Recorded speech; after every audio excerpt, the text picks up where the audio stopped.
कृष्णा नदीचा उगम झाला असं हे ठिकाण। आता पाऊस पण सुरू झालेला आहे।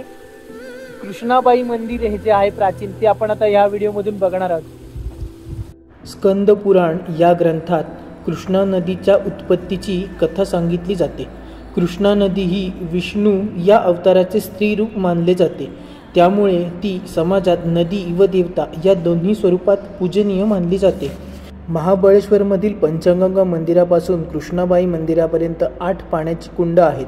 ती अनुक्रमे ब्रह्मकुंड, विष्णुकुंड, रुद्रकुंड, हंसकुंड, आरण्यकुंड, मलापकर्ष कुंड, पितृमुक्ती कुंड अशी ही कुंडांची नावं आहेत।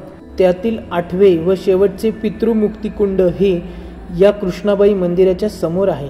काही अभ्यासकांच्या मते हे मंदिर 11व्या शतकातील असावे।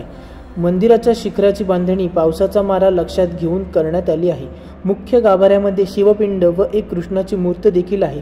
तसेच काही अभ्यासकांच्या मते हे मंदिर यादवकालीन असावे। 17 मार्च ते 23 मार्च व 17 सप्टेंबर ते 23 सप्टेंबर या कालावधीत गाभाऱ्यामध्ये सूर्यकिरण पडतात।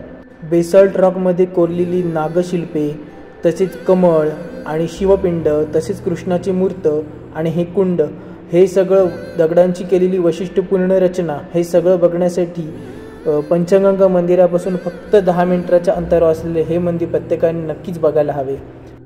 व्हिडिओ आवडल्यास लाईक, शेअर आणि चॅनलला सबस्क्राईब नक्की करा। धन्यवाद।